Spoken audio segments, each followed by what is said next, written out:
Cricket ಜಗತ್ತಿನ interesting ಸುದ್ದಿಯನ್ನ quick ಆಗಿ ಹೇಳ್ತೀನಿ. ಕ್ರಿಕೆಟ್ ರೌಂಡ್ ಅಪ್ ನಲ್ಲಿ ನಾನು ನಿಮ್ಮ ಶಿವರಾಜ್ ಬಾಣಂಕಿ. ನೀವು ಸುದ್ದಿಯಾನದ ಸಬ್ಸ್ಕ್ರೈಬರ್ ಆಗೋದನ್ನ ಮರಿಬೇಡಿ. ಬೆಂಗಳೂರಿನ ಚಿನ್ನಸ್ವಾಮಿ ಕ್ರೀಡಾಂಗಣದ ಬಳಿ ಸಂಭವಿಸಿದ ಕಾಲ್ತುಳಿತ ಪ್ರಕರಣ ಸಂಬಂಧ ಕಬ್ಬನ್ ಪಾರ್ಕ್ ಪೊಲೀಸ್ ಠಾಣೆಯಲ್ಲಿ ಎಫ್ಐಆರ್ ದಾಖಲಾಗಿದೆ. ಕೆಎಸ್ಸಿಎ ಡಿಎನ್ಎ ಕಂಪನಿ ವಿರುದ್ಧ 3ನೇ ಎಫ್ಐಆರ್ ದಾಖಲಾಗಿದೆ. ಗಾಯಾಳು ಬಿಕಾಂ ವಿದ್ಯಾರ್ಥಿ ಸಿ ವೇಣು ಎಂಬುವರು ನೀಡಿದ ದೂರು ಆಧರಿಸಿ ಎಫ್ಐಆರ್ ದಾಖಲಾಗಿದೆ.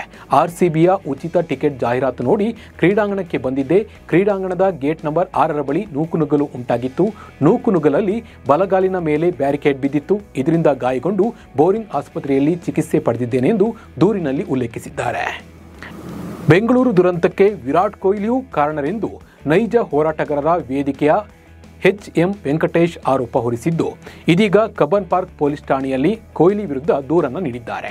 ಈಗಾಗಲೇ ಆರ್ಸಿಬಿ ವಿರುದ್ಧ ದಾಖಲಾಗಿರುವ ದೂರಿನ ಬಗ್ಗೆ ತಿಳಿಸಿರುವ ಪೊಲೀಸರು ಅವರಿಗೆ ಕೊಹ್ಲಿ ವಿರುದ್ಧ ಕೊಟ್ಟ ದೂರನ್ನು ಪರಿಗಣಿಸುವುದಾಗಿ ಕಬ್ಬನ್ ಪಾರ್ಕ್ ಪೊಲೀಸರು ಹಿಂಬರಹ ನೀಡಿದ್ದಾರೆ. ಬೆಂಗಳೂರಿನಲ್ಲಿ ನಡೆದ ಆರ್ಸಿಬಿ ದುರಂತದ ಬಗ್ಗೆ ಭಾರತದ ಕ್ರಿಕೆಟ್ ತಂಡದ ಮಾಜಿ ನಾಯಕ ಕಪಿಲ್ ದೇವ್ ಪ್ರತಿಕ್ರಿಯೆ ನೀಡಿದ್ದಾರೆ. ಈ ದುರ್ಘಟನೆ ಬಗ್ಗೆ ನನಗೆ ತುಂಬಾ ಬೇಸರವಾಗಿದೆ. ಈ ವಿಷಯದ ಬಗ್ಗೆ ನಾವು ಒಬ್ಬರಿಗೊಬ್ಬರು ಕಲಿಯಬೇಕಾಗಿದೆ. ಮುಂದಿನ ಸಲ ಈ ರೀತಿ ಸಂಭ್ರಮಾಚರಣೆಯಲ್ಲಿ ತೊಡಗುವಾಗ ತುಂಬಾ ಎಚ್ಚರಿಕೆಯಿಂದ ಇರಬೇಕಾಗುತ್ತದೆ. ಒಂದು ತಂಡದ ಸಂಭ್ರಮಾಚರಣೆಗಿಂತ ಒಂದು ಜೀವ ಮುಖ್ಯ ಅಂತ ಹೇಳಿ ಕಪಿಲ್ ದೇವ್ ಹೇಳಿದ್ದಾರೆ. ಪಂಜಾಬ್ ಕಿಂಗ್ಸ್ ತಂಡ ಐಪಿಎಲ್ 2025ರ ಫೈನಲ್ನಲ್ಲಿ ಆರ್ಸಿಬಿ ವಿರುದ್ಧ ಸೋತರೂ ಅದ್ಭುತ ಪ್ರದರ್ಶನವನ್ನು ನೀಡಿದೆ.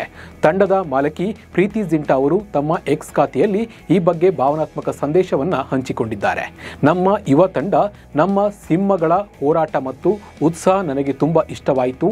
ನಮ್ಮ ನಾಯಕ ಮುನ್ನಡೆಸಿದ ರೀತಿ ಮತ್ತು ನಮ್ಮ ಭಾರತೀಯ ಅನ್ಕ್ಯಾಪ್ಡ್ ಆಟಗಾರರು ಈ ಐಪಿಎಲ್ನಲ್ಲಿ ಅದ್ಭುತ ಪ್ರದರ್ಶನ ನೀಡಿದ ರೀತಿ ನನಗೆ ತುಂಬ ಇಷ್ಟ ಆಯಿತು ಅಂತ ಹೇಳಿ ಅವರು ಬರೆದುಕೊಂಡಿದ್ದಾರೆ. ಭಾರತ ಮತ್ತು ಇಂಗ್ಲೆಂಡ್ ನಡುವಿನ ಟೆಸ್ಟ್ ಸರಣಿಗೆ ತೆಂಡೂಲ್ಕರ್ ಅಂಡರ್ಸನ್ ಟ್ರೋಫಿ ಎಂದು ಹೊಸ ಹೆಸರಿಡಲು ನಿರ್ಧರಿಸಲಾಗಿದೆ. ಸಚಿನ್ ತೆಂಡೂಲ್ಕರ್ ಮತ್ತು ಜೇಮ್ಸ್ ಅಂಡರ್ಸನ್ ಅವರ ಕೊಡುಗೆಯನ್ನು ಗೌರವಿಸುವ ಉದ್ದೇಶದಿಂದ ಈ ಹೊಸ ಹೆಸರನ್ನು ಆಯ್ಕೆ ಮಾಡಲಾಗಿದೆ.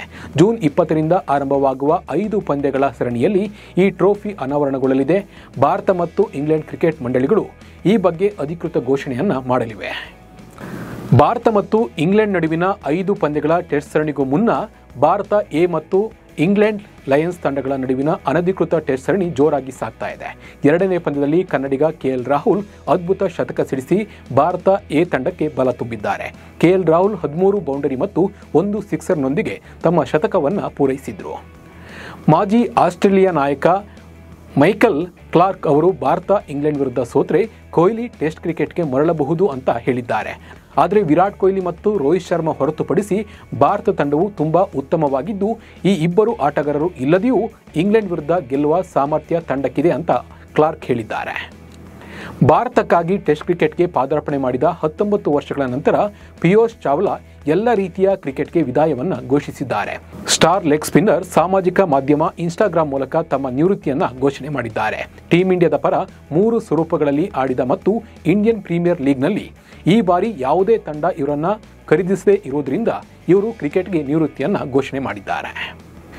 ವಿಜಯ್ ಮಲ್ಯ ಅವರು ಆರ್ಸಿಬಿಯನ್ನು ಖರೀದಿಸಿದ ಕಥೆಯನ್ನು ಬಹಿರಂಗಪಡಿಸಿದ್ದಾರೆ. ಲಲಿತ್ ಮೋದಿ ಅವರ ಸಲಹೆ ಮೇರೆಗೆ ಅವರು ತಂಡವನ್ನು ಖರೀದಿಸಿದ್ದು, ವಿಸ್ಕಿ ಬ್ರ್ಯಾಂಡ್ ಪ್ರಚಾರಕ್ಕಾಗಿ ಈ ತಂಡವನ್ನು ಖರೀದಿ ಮಾಡಿದ್ದೇನೆ ಅಂತ ಅವರು ಹೇಳಿದ್ದಾರೆ. ವಿರಾಟ್ ಕೊಹ್ಲಿಯನ್ನು ಖರೀದಿಸಿದ್ದು ಹಾಗೂ ರಾಹುಲ್ ದ್ರಾವಿಡ್, ಜಾಕ್ವೆಲ್ ಕಾಲಿಸ್ ಮುಂತಾದ ಆಟಗಾರರನ್ನು ಆಯ್ಕೆ ಮಾಡಿದ್ದು ಅವರಿಗೆ ಹೆಮ್ಮೆಯ ಕ್ಷಣ ಅಂತ ಅವರು ಹೇಳಿದ್ದಾರೆ. ಇನ್ನು ಇದೇ ವೇಳೆ ಮಾತನಾಡಿದ ವಿಜಯ್ ಮಲ್ಯ, ಮೊದಲು ನಾನು ಮುಂಬೈ ಇಂಡಿಯನ್ಸ್ ಸೇರಿದಂತೆ ಒಟ್ಟು 3 ಫ್ರಾಂಚೈಸಿಗಳಿಗೆ ಬಿಡ್ ಮಾಡಿದ್ದೆ. ಆದಾಗ್ಯೂ ಮುಖೇಶ್ ಅಂಬಾನಿ ಅತಿ ಹೆಚ್ಚು ಬೆಲೆಗೆ ಬಿಡ್ ಮಾಡಿದ್ರಿಂದ ಮುಂಬೈ ತಂಡವನ್ನು ಖರೀದಿಸಲು ಸಾಧ್ಯವಾಗಲಿಲ್ಲ.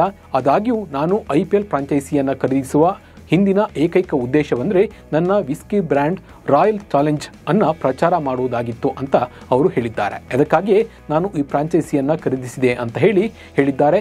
ಇದರ ಹೊರತಾಗಿ ಕ್ರಿಕೆಟ್ ಮೇಲೆ ಯಾವುದೇ ಪ್ರೀತಿ ಇಲ್ಲ ಅಂತ ಕೂಡ ಹೇಳಿದ್ದಾರೆ. ಇವಿಷ್ಟು ಇವತ್ತಿನ ಕ್ರಿಕೆಟ್ ರೌಂಡ್ ಅಪ್ ಸುದ್ದಿಗಳು. ನಮಸ್ಕಾರ.